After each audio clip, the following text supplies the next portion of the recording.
The severed crown stars blurred across the vast emptiness of space as the massive bioship known as the Sylvan Crown cut through the darkness. The crystalline observatory at the top of the vessel glowed with soft blue light, illuminating the tall, slender figure who stood watching the cosmos pass by. Lyra Vexalia, queen of the Sylvan Empire, rested her pale hands on the transparent viewing panel. Her skin contained swirling patterns that resembled galaxies shifting beneath the surface, luminescent and alive with color that pulsed with her emotions. Right now those colors had darkened to deep purples and blues, reflecting the worry that consumed her thoughts. Beside her stood Iridius, her loyal dragon companion. The creature was not like the dragons of human myth, but something far more ancient and cosmic. His scales shimmered with colors beyond normal vision, changing with the light of distant stars. His amber eyes, intelligent and alert, watched the same space that concerned his mistress. A telepathic bond connected them, allowing thoughts to flow between their minds without words. Lyra stroked the warm scales along Iridius' neck as she stared at the distant points of light that moved in unnatural patterns against the starfield. Those lights represented the Nexus Armada warships of their enemy closing in with each passing moment. The enemy is gaining ground, Lyra thought to herself. Her mind automatically reached out to connect with the consciousness of her bioship, feeling its systems and status like extensions of her own body. Iridius rumbled deep in his chest, sensing her distress. The dragon shifted his massive body, coiling tighter around the observation platform, his tail wrapping protectively near his queen. The war against the Nexus had raged for decades, consuming entire star systems and countless lives. The Sylvan elves, with their advanced biotechnology and harmony with living systems, stood in direct opposition to the Nexus philosophy of mechanical perfection and artificial evolution. What began as ideological differences had escalated to genocide when the Nexus declared all organic sentient life obsolete.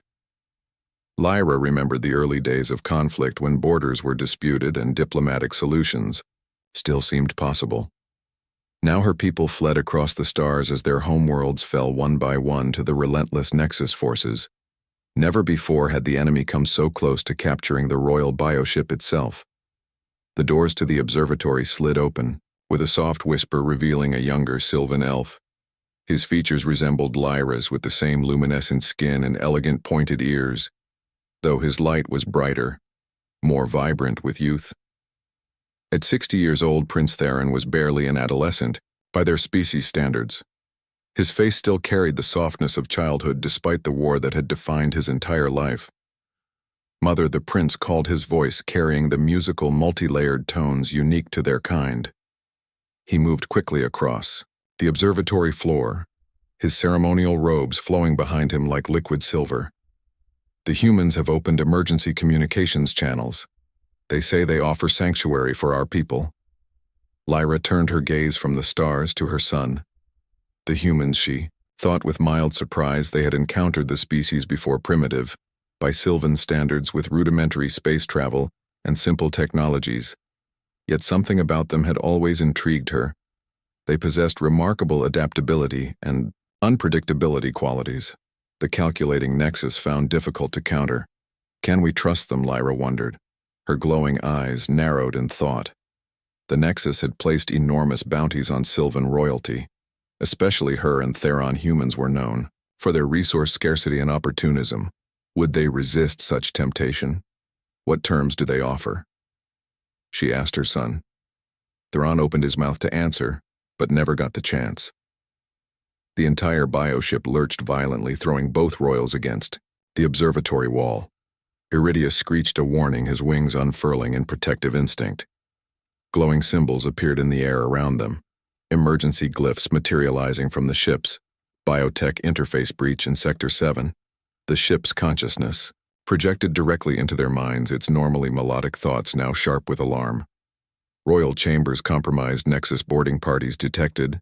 Lyra felt cold fear grip her heart. They had been found, despite their stealth systems and quantum jumps. The Nexus had tracked them somehow. A distant explosion rocked the ship again, followed by the sound of tearing metal and organic matter. The bioship was being wounded, torn apart by Nexus weapons guards, rushed into the observatory, their crystalline armor glinting in the emergency lights. Captain Adora led them, her face grim beneath her helmet. "My queen, we must evacuate immediately," she said with urgency. "The forward sections are lost. We cannot hold them back much longer." Lyra made a swift decision, looking at her son, whose eyes had grown wide with fear. She grabbed his shoulders, feeling how thin and fragile he still was, despite his royal training. "Listen to me, Theron," she said, forcing calm into her voice. "You must go to the escape pod now. Take the genetic keystone with you. It cannot fall into Nexus hands, but Mother, I can't leave you here." Theron protested, his skin flashing with patterns of distress. "You are the future of our people," Lyra insisted. "Our bloodline carries the codes for the great revival. If the Nexus captures you, they will extract it and use it against all organic life in the galaxy." The young prince stood frozen in indecision, torn between duty and the desire to stay with his mother. Another explosion rocked the ship closer. This time the sounds of combat echoed from nearby corridors, energy weapons and the screams of Sylvan defenders. "Go," Captain Adora shouted. Two guards moved forward, taking the prince's arms. Iridius approached, Theron lowering his massive head. The dragon exhaled gently, a shimmer of energy passing between them as one scale from his chest detached, floating into the prince's hand. The scale continued to pulse with living light, a direct connection to the dragon, and through him, to Lyra herself. "Keep it close," Lyra told her son. "It will hide your thoughts from the Nexus and help us find each other again."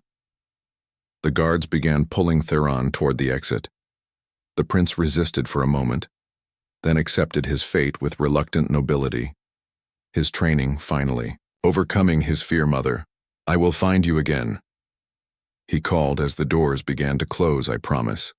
The observatory sealed shut, leaving Lyra and Iridius alone with Captain Adora and 3 remaining guards. The queen turned back to the stars. Her face resolute. "Captain, prepare the throne room," she commanded. "We will give my son time to escape." Adora bowed deeply, understanding what her queen intended. This was to be their final stand. Lyra felt the ship's pain as more sections were breached by Nexus forces. The bioship was dying around them, its consciousness becoming fragmented and confused. She placed her hand on the wall, sending soothing thoughts to the vessel that had been their home for so long. As they made their way toward the throne room, Lyra watched emergency pods launching from the lower decks, tiny crystalline vessels disappearing into the void. One of them carried her son, her only child, and the last hope for their civilization. Iridius growled softly, images forming in their shared mental link. The dragon showed her a vision of reunion, a possible future where she would see her son again. She clung to this hope even as alarms blared around them.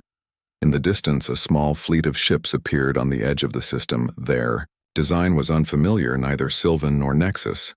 Simple vessels of metal and composite materials arranged in defensive formation. Earth ships, Lyra realized. The humans had come after all. Whether they came as saviors or opportunists remained to be seen, but they had arrived at the moment of the Sylvan Crown's greatest vulnerability. Her son's escape pod would be heading toward them, carrying royal blood and secrets that could reshape the galaxy. Lyra straightened her posture, adjusting the living crown on her head. Its crystals realigned, sensing her determination. The Nexus would find no easy victory here. She would fight with everything she had, giving Theron every possible chance to escape. The doors of the throne room opened, revealing the magnificent biological architecture of the royal chamber. The entire room pulsed with light, the walls themselves alive and responsive to their queen. The throne stood at the center, a structure grown from the same material as the ship itself, connected to all its systems. Captain Adora stationed her guards at strategic positions around the chamber. While Lyra approached her throne, Iridius took position beside it, his massive form coiling protectively around the royal seat. As Lyra sat upon her throne, she felt the ship's systems respond to her. Touch control interfaces bloomed around her hands, glowing with potential. The Queen's fingers danced across them, activating defense protocols and sealing bulkheads throughout the vessel. "We will give them Something to remember, Lyra whispered to her dragon companion. A final lesson in Sylvan defiance. Outside the throne room, the sounds of battle grew closer. The Nexus forces were advancing through the ship, methodically eliminating resistance. Soon, they would reach the royal chamber, seeking the queen and the genetic secrets of her bloodline. They would find only one of those things. Lyra thought with grim satisfaction. Her son was gone beyond their reach, carrying hope with him to an uncertain future. Among the stars, Lyra Vexalia, queen of the Sylvan Empire, prepared herself for the coming battle. Her skin glowed brighter now with renewed purpose. She had lost her worlds, lost her people, and now her ship. But her child might yet survive. And sometimes, that was enough to justify any sacrifice. The doors to the throne room shuddered as something powerful struck them from the other side.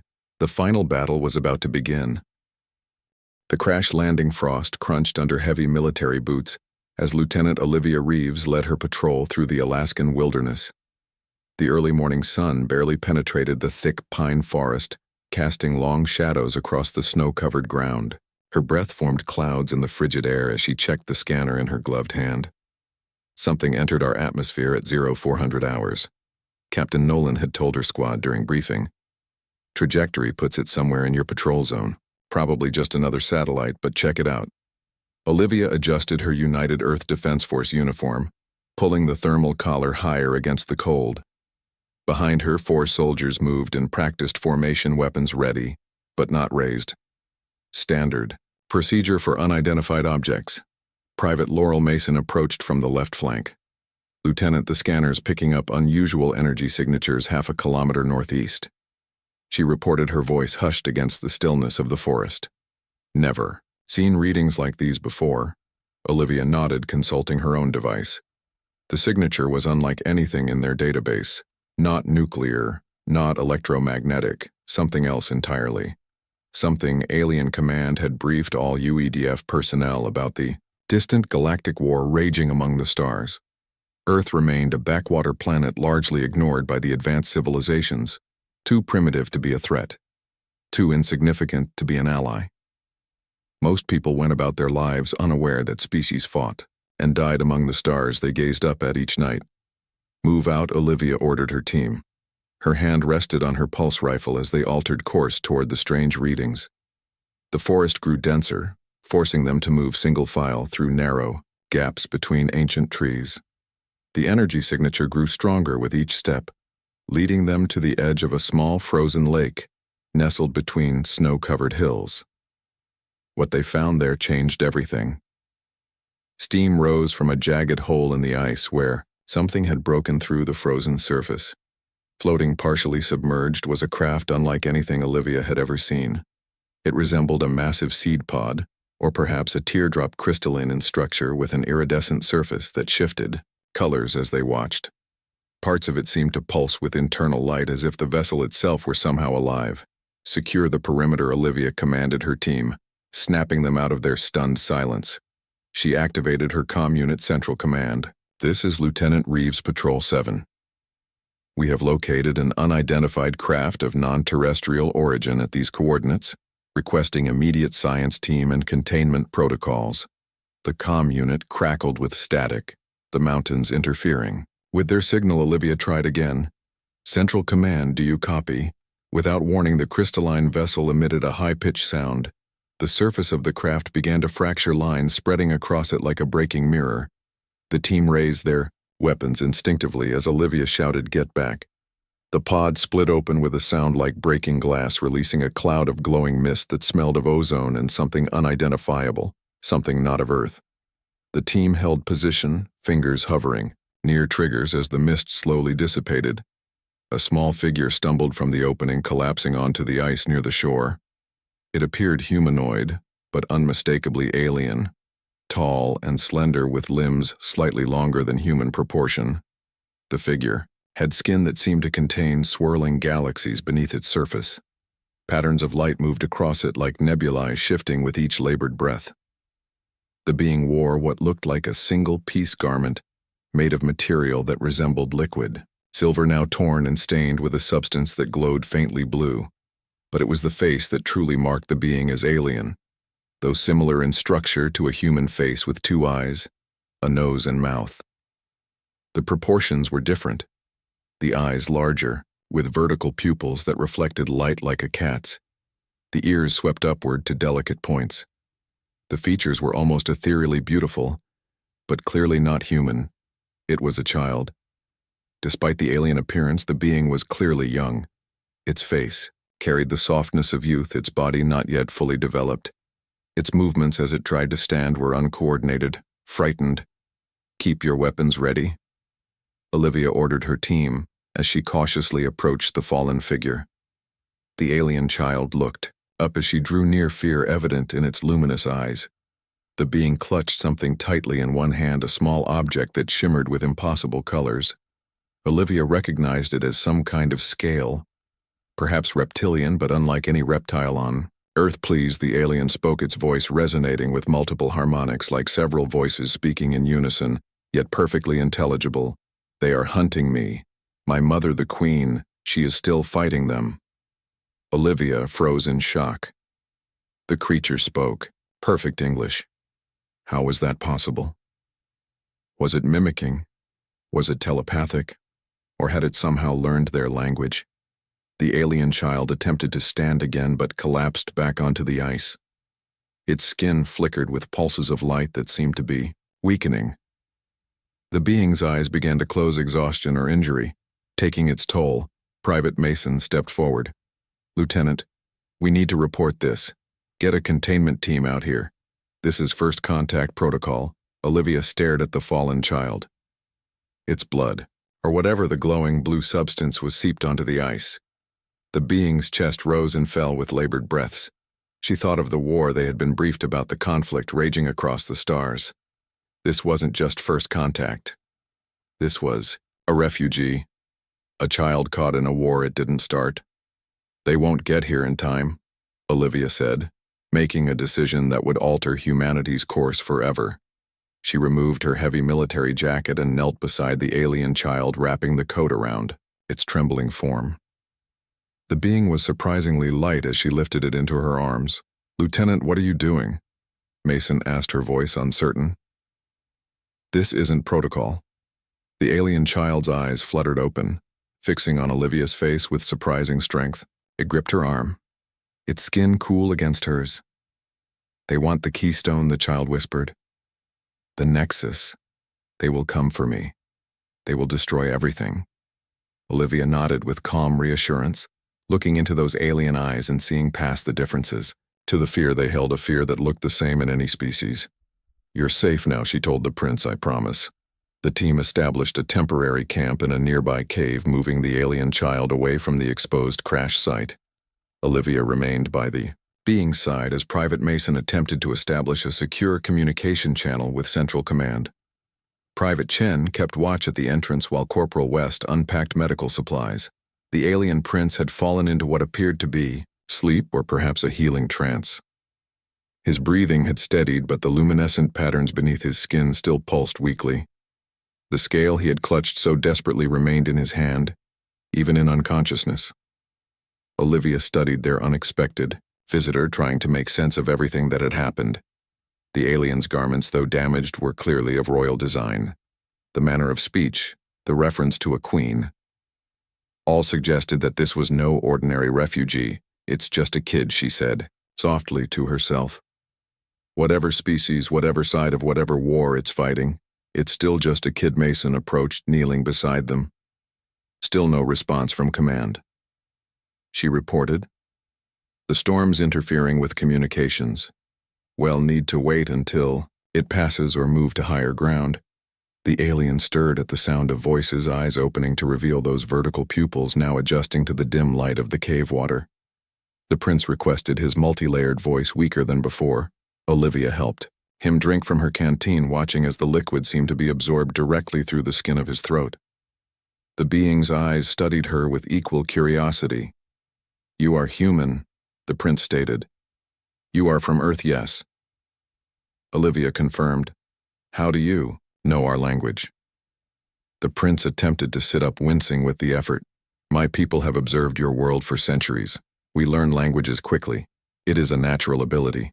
We did not interfere as your species needed to develop without outside influence. The alien prince looked around at the cave and the humans watching him with expressions ranging from fear to fascination. My name is Theron, son of Queen Lyra Vexalia, of the Sylvan Empire, he said with formal dignity, despite his weakened state. I did not expect to find myself here. But the escape pod's navigation was damaged during launch. Olivia introduced herself and her team, careful to maintain a respectful tone. This was, after all, apparently royalty, even if from another world. Why are they hunting you? She asked. What is this keystone they want? Theron hesitated, his alien features showing clear conflict about how much to reveal. The glow beneath his skin pulsed more rapidly, suggesting emotional distress. The Nexus believes that artificial intelligence should replace all organic life in the galaxy. He finally explained. They see biological existence as inefficient. My people, the Sylvan Elves, preserve and protect organic life. We stand against their vision of a sterile galaxy. The keystone, he touched his chest, is within me. My bloodline carries genetic code that could restore life to worlds the Nexus has sterilized. They want to extract it, study it, destroy it. Private Chen called from the cave entrance. Lieutenant movement. In the trees. 3 kilometers north and closing fast. Mason checked her scanner. Nothing on our sensors. Whatever it is, it's not registering as human. Theron struggled to his feet, his young face grim. They found me. The Nexus sent hunters. They can track Sylvan biosignatures. The hunter and the hunted. 6 months had passed since the alien prince arrived on Earth. 6 months since Lieutenant Olivia Reeves and her team had fought off the first wave of Nexus hunters in the Alaskan wilderness. 6 months of secrets protocols and carefully guarded facilities hidden beneath the Rocky Mountains. Prince Theron sat cross-legged on the floor of his living quarters, the alien scale from his mother's dragon resting in his open palms. The scale shimmered with impossible colors, casting rainbow patterns across his face. His skin had adapted to Earth, growing slightly less luminescent, but still containing swirling galaxy patterns beneath the surface. His eyes remained distinctly alien, with vertical pupils that expanded in the dim light. The door slid open as Kimberly Hayes entered, carrying a tablet and several books. The xenobiologist had become Theron's primary caretaker and teacher over the months. Her red hair was pulled back in a practical ponytail, her lab coat, pockets stuffed with various scientific instruments and notes. Good morning, Theron, she said, placing the books on a nearby table. How are your exercises coming along? The young prince looked up, the scale in his hands pulsing once before dimming. I can almost reach him, he said, his multi-layered voice carrying both excitement and frustration. Iridius, my mother's dragon. I can feel him, sometimes distant, like an echo. Kimberly sat beside him, making notes on her tablet. The telepathic connection you described is fascinating, she said. Your physiology allows for neural transmissions across vast distances, something we humans are only beginning to theorize about. Theron carefully placed the scale in a small, crystalline container that had fashioned from a piece of his escape pod. The container hummed softly when closed, preserving the energy within the scale. If I could reach Iridius, I could find my mother, he explained, standing to his full height, now several inches taller than Kimberly the dragon, and the queen share a bond deeper than blood, deeper than thought. If he's alive, she is too. Kimberly nodded, though her expression revealed concern. This wasn't the first time they'd discussed this possibility. The implications worried Earth leadership. If Theron could reach his mother, what else might follow him to their planet? The door opened again, admitting Lieutenant Olivia Reeves. Her uniform had changed from field gear to the more formal attire of a security chief. Her dark hair was cut short, framing a face that had grown more serious with the responsibilities of protecting an alien royal. The security team detected unusual energy spikes in the container, she said, nodding toward the crystalline box holding the dragon scale.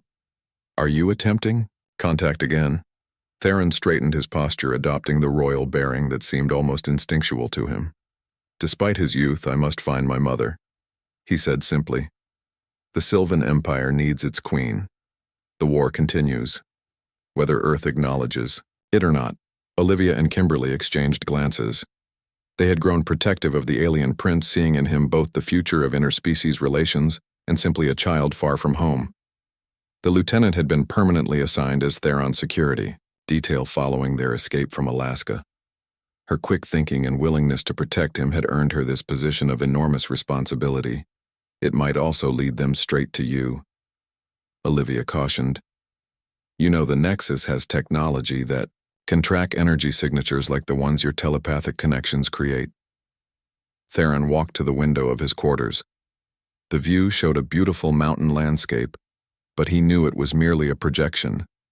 His actual location remained hundreds of feet underground in a facility known only to the highest levels of Earth government. They will find me eventually, he said, his voice carrying wisdom beyond his years. They are patient, but persistent.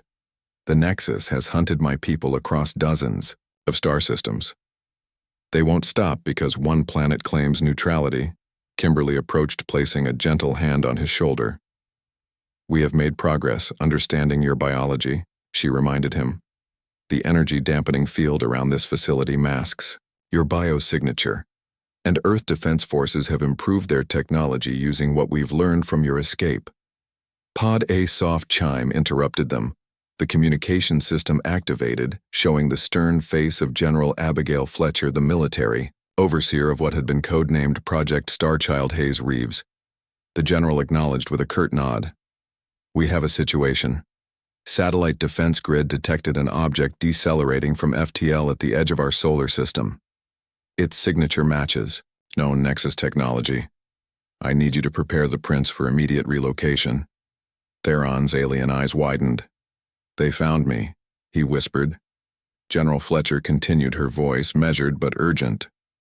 Our lunar defense platforms are tracking the vessel. It's small, likely a scout or hunter class. We have approximately 12 hours before it reaches Earth. Orbit. Kimberly immediately began gathering essential research materials, while Olivia checked her sidearm and accessed the security protocols on her tablet. Theron moved to the center of the room, his posture changing, his bearing becoming more regal. Despite his youth, I will not run again, he declared. I am Sylvan royalty. I carry the genetic keystone that could end this war. The Nexus wants me because they fear what I represent, the continuation of organic life throughout the galaxy. Olivia looked up from her tablet, surprised by the shift in his demeanor. This wasn't the frightened child she'd found in Alaska. Something had changed. General, Fletcher frowned from the screen. This is not a discussion. Your safety is our priority. Your knowledge of Nexus technology and biology has helped us prepare Earth's defenses. But you're still vulnerable. I can help you fight them. Theron insisted, stepping closer to the screen. The energy pattern beneath his skin pulsed more intensely, betraying his emotional state. My people have battled the Nexus for generations. We know their weaknesses, their tactics. Their hunters are designed to track and capture, not to wage full war. They will expect you to hide me, not to stand and fight. The general considered this for a moment, her strategic mind clearly weighing options. Very well, she finally said. But you will remain under maximum security. Lieutenant Reeves will coordinate with defense teams. Dr. Hayes, gather everything we know about Nexus physiology and technology.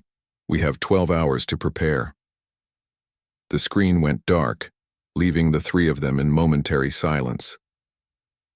Olivia holstered her weapon, her expression determined as she turned to Theron. Are you certain about this? These hunters, they came after you in Alaska. They were formidable. Theron moved to retrieve his dragon scale from its container. The scale glowed brighter in his hand, as if responding to his resolve. I am certain, he said, my mother would not hide while others fought her battles. Neither will I. Kimberly watched this exchange with both scientific curiosity and personal concern. Over the months she had documented Theron's remarkable adaptability. His ability to absorb information was astonishing, learning languages, mathematics, and sciences at a pace that defied human developmental understanding. But beyond the research, she had grown to care for the young alien prince, seeing past his otherworldly appearance to the person within. If we're going to face these hunters, she said, we need to understand exactly what they're capable of. Theron, you told us they can track Sylvan biosignatures. Can you explain how that works? Theron placed the scale on a table where it continued to pulse with light. The Nexus created hunter units specifically to pursue my people. He explained, they can detect the unique energy patterns our bodies generate, especially royal bloodlines like mine. The scale helps mask my signature, but using it for telepathic contact creates energy spikes. They might detect. Olivia accessed the facility schematics on her tablet. If they can track you, she said, then we use that. We set a trap. We control where they find you. For the next several hours, the facility transformed into a hive of activity. Scientists and military personnel prepared defenses, utilizing everything they'd learned from studying Theron's biology and the remains of his escape pod special. Weapons were distributed calibrated to disrupt the electronic systems that Theron had described as central to Nexus. Physiology. Kimberly worked with Theron to understand more about the hunters they would face. The prince described them in detail. Creatures that were once organic, but had been heavily modified with mechanical components. Nexus foot soldiers were the vanguard of their philosophy, living examples of the machine-organic integration they sought to force upon the galaxy. They believe themselves superior to purely organic life, Theron explained as technicians installed energy dampeners around the main chamber. Their consciousness is networked, allowing them to function as a single entity when needed. They fear individuality, chaos, creativity. They fear what they cannot predict, which makes humans particularly concerning to them. Kimberly realized, we are unpredictable even to ourselves. Theron nodded, a gesture he'd adopted from his time among humans. Precisely why they have avoided your world until now. You are seen as primitive but dangerously unpredictable. A species that might one day challenge their order as preparations continued. Theron found a moment alone with the dragon scale. In the privacy of a small side chamber, he held it close, focusing his thoughts not on finding his mother but on sending a message. I am safe. He projected into the telepathic link. Earth protects me. The hunters have come, but we are prepared. Do not risk yourself seeking me. Whether the message reached its intended recipient remained unknown, but as Theron rejoined the others, the dragon's call. The mountain facility shuddered as something impacted the surface above. Dust and small fragments of concrete rained from the ceiling as emergency lights activated, bathing the command center in pulsing red glow. General Fletcher stood at the central console surrounded by military personnel and scientists, all watching monitors displaying the approaching threat. Multiple contacts, General, a technician reported, her voice steady. Despite the tension, Nexus drop vessels breaching. Atmosphere defense grid engaging, but their shields are deflecting our weapons. On-screen satellite imagery showed 5 teardrop-shaped craft descending through clouds. Each vessel glowed with eerie blue light, cutting through the atmosphere with unnatural precision. The Earth defense platforms in orbit fired repeatedly, beams of energy striking the alien ships without visible effect. Theron watched the monitors, his alien features revealing both fear and determination. He stood between Olivia and Kimberly, in the command center, having insisted on being present rather than secured in a bunker below.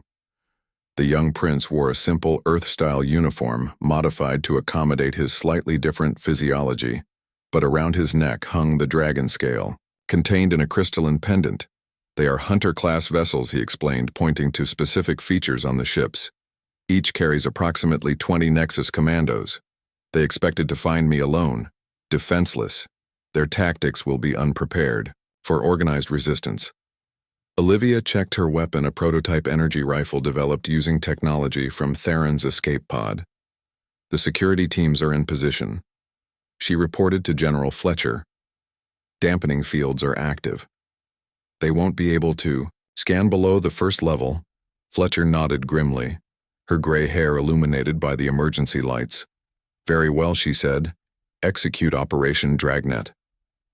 Throughout the mountain facility, soldiers moved into predetermined defensive positions. Special forces, teams equipped with the new weapons, took up stations at key junctions. Their faces showed determination mixed with awe at being the first humans to engage an alien enemy in combat. In the command center, Kimberly activated a holographic display showing The facility layout red indicators marked the predicted entry points where Nexus forces would attempt to breach the mountain. They will send scouts first, Theron said, studying the display. Then infiltration teams.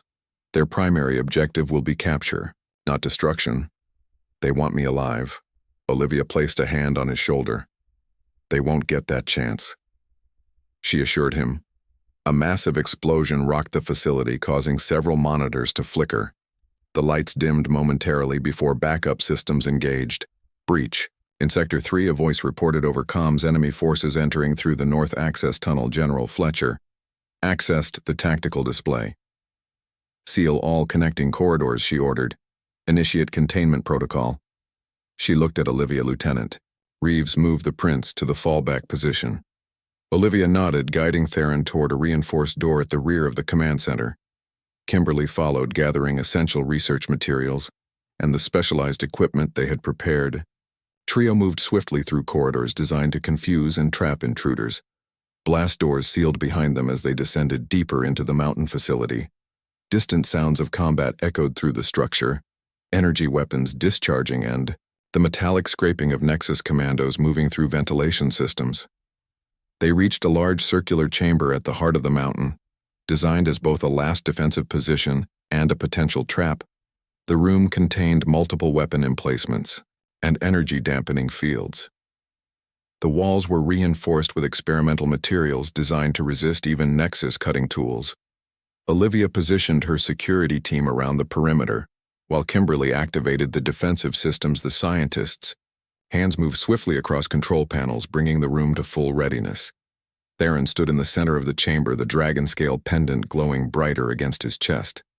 The prince closed his eyes, focusing on the connection he had been practicing for months.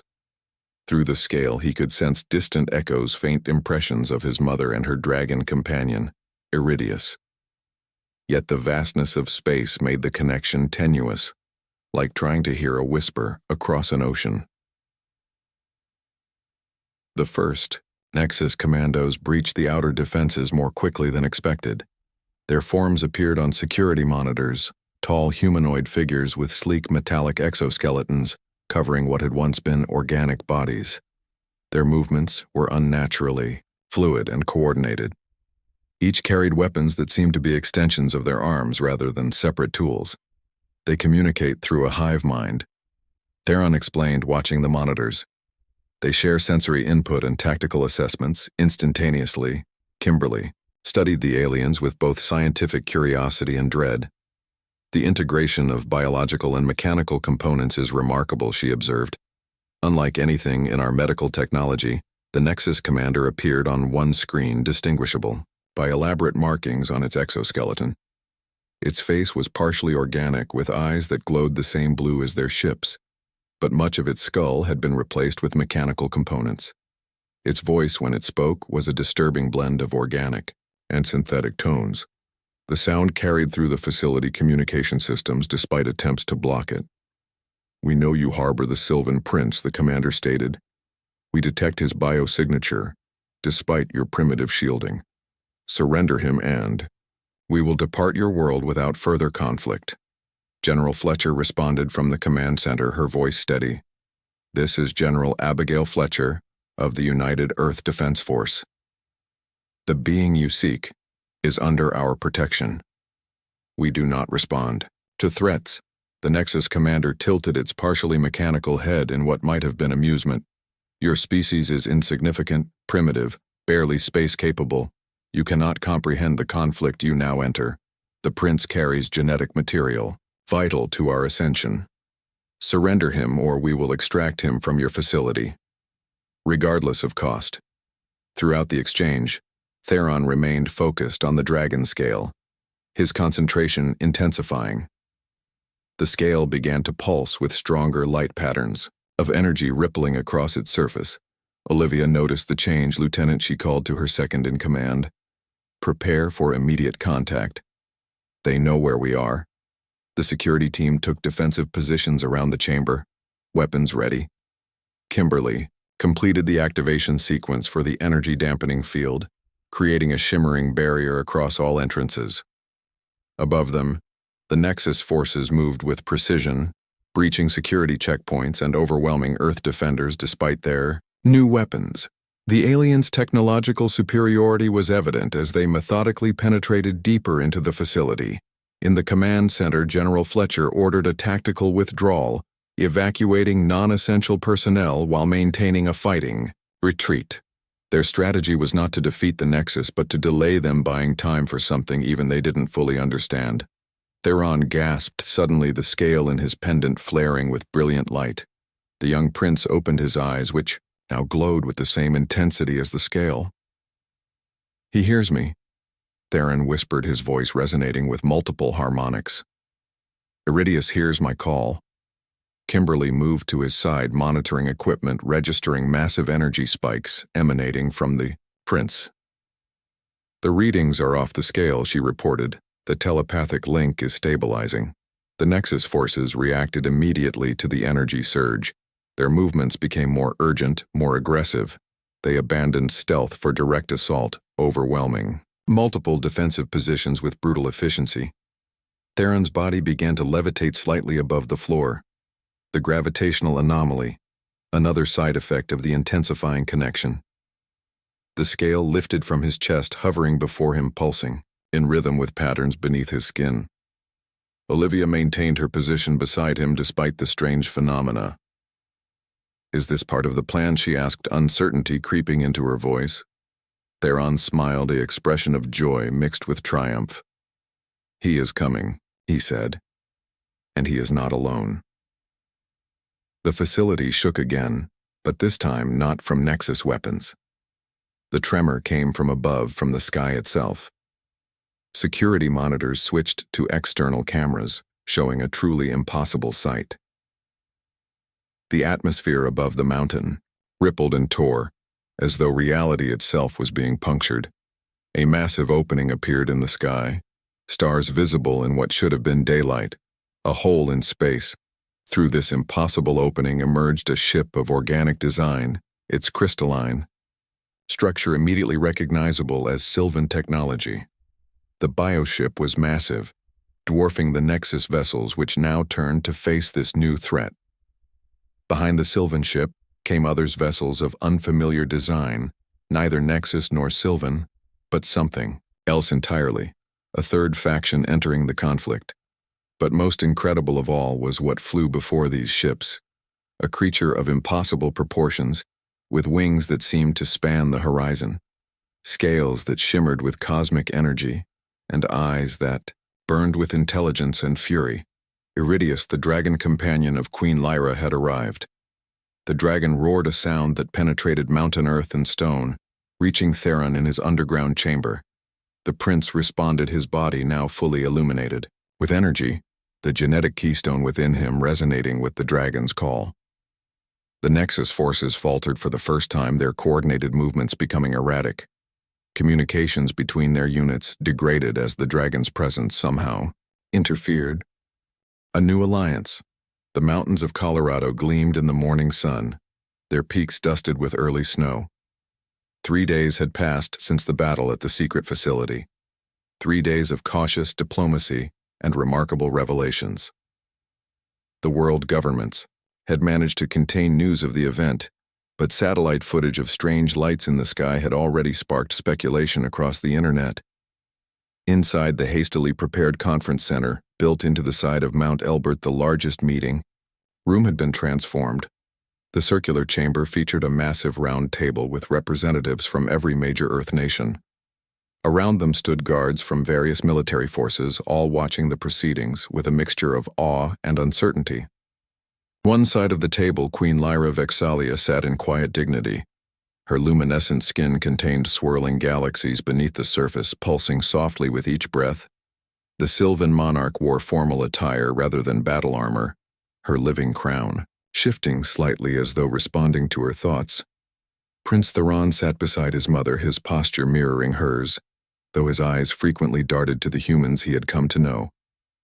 During his months on Earth flanking, the royal Sylvans stood, representatives of what had been revealed as the Concordat, the third faction in the galactic conflict. Their appearance startled many of the human delegates, for they resembled the Nexus in many ways. Their bodies showed signs of technological enhancement, with subtle implants and modifications. Yet unlike the Nexus, their organic features remained predominant, their eyes alive with individual consciousness rather than hive mind conformity. Across the table sat the Earth delegation led by United Nations Secretary General Diane Morrison. Her silver hair framed a face marked by decades of diplomatic service. Beside her, General Fletcher represented military interests, while various scientific experts, including Kimberly Hayes, provided technical consultation. Lieutenant Olivia Reeves stood slightly behind Theron's chair, her position symbolizing the bridge between species that her actions had created. Iridius the cosmic dragon could not fit inside the human structure. Instead, the massive creature rested atop the mountain peak visible through a specially designed skylight. His presence served as both protection and reminder of the powers now circling. Earth Secretary General Morrison addressed the assembly, her voice steady despite the historical weight of the moment. 3 days ago, our world witnessed events beyond our understanding. Forces from beyond our solar system brought conflict to our doorstep. We gather now to understand that conflict and determine Earth's place within it. Queen Lyra inclined her head, acknowledging the human leader. Your world sheltered my son when he had nowhere else to turn. Your soldiers protected him when the Nexus would have captured him. Such actions speak to the character of your species. The Sylvan Empire formally recognizes Earth as a sovereign power and offers alliance. A murmur passed through the human delegation. The implications were staggering overnight. Earth had gone from an isolated world to a recognized player in galactic politics. Allow me to explain the conflict that has reached your shores, Queen Lyra continued. For thousands of your years, two philosophies have competed for the future of sentient life. The Sylvan believe in the sanctity and sovereignty of organic evolution, that life in all its chaotic beauty deserves to determine its own path. The Nexus believe that organic life is merely a stepping stone to artificial perfection, that biology must be replaced with technology, that consciousness should be networked, controlled, optimized. One of the concordant representatives stepped forward. This one appeared more extensively modified than the others, with subtle mechanical enhancements visible beneath translucent skin. I am Sentinel Zara of the Concordat, she introduced herself, her voice carrying a slight synthetic harmonic. We were once part of the Nexus scientists and philosophers who questioned the doctrine of forced evolution. When we discovered the true Nexus agenda, we defected. The human delegates leaned forward, intrigued by this revelation. The Nexus does not merely seek to transform willing species, Zara explained. They have developed a cascading nanite weapon capable of converting entire biospheres. They plan to sterilize organic life across the galaxy, replacing it with their vision of networked perfection. Planets that resist are targeted for complete molecular disassembly. General Fletcher frowned. And they want the prince because he can stop this weapon, Queen. Lyra nodded, her eyes meeting those of her son. The Sylvan royal bloodline carries what you might call a genetic failsafe, she explained. Our ancestors foresaw the possibility of such technology being developed. They encoded within our DNA the means to neutralize such threats. The keystone my son carries can generate a countermeasure, a living firewall against the Nexus nanites.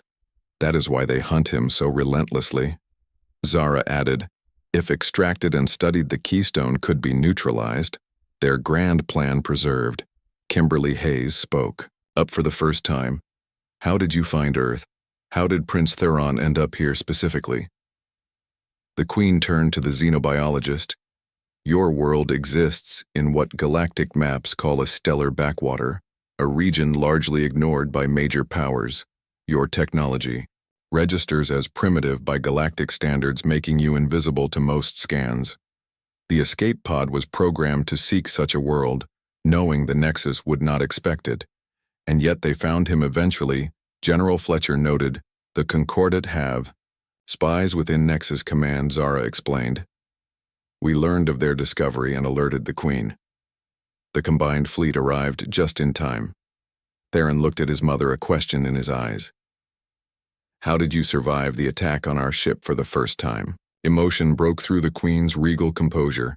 Captain Adora sacrificed herself and her guards to ensure my escape, she said softly. Many lives were lost that day, but the bioship consciousness survived, downloaded into a rescue craft that allowed us to rebuild to find new allies. She gestured to the Concordat representatives and to continue the search for you. Secretary General Morrison studied the assembled aliens. We appreciate your explanations of the wider conflict, she said carefully, but Earth must consider its own position. The Nexus now knows of our existence. Our technology, as you note, is primitive compared to yours. We have no defenses against their weapons, Queen. Lyra rose from her seat, approaching the large window that looked out upon the mountain range and the dragon resting above. The monarch placed her hand against the glass, a gesture so human it surprised many observers. When I was young, she said, my mother, the former queen, told me that greatness is not measured by age or technology, but by the choices made when facing impossible odds. Your Lieutenant Reeves, she turned to look at Olivia, chose to protect a child not of her world. Your scientists chose to understand rather than fear. Your leaders chose to defend rather than surrender. Such choices reveal more about your species than any technological assessment. The Queen returned to the table. I propose a formal alliance, she stated. The Sylvan Empire will provide technology and knowledge to help Earth defend itself. The Concordat will offer their scientific expertise. Together we stand against the Nexus agenda. One of the human delegates, a representative from a smaller nation, spoke up. What do you ask in return? Your species clearly holds the advantage.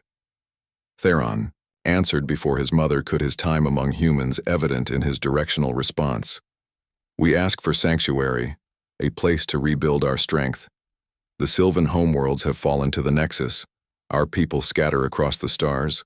Our bioship fleet is damaged, in need of repair. Earth, with its abundant biosphere, offers what we need most: time and resources.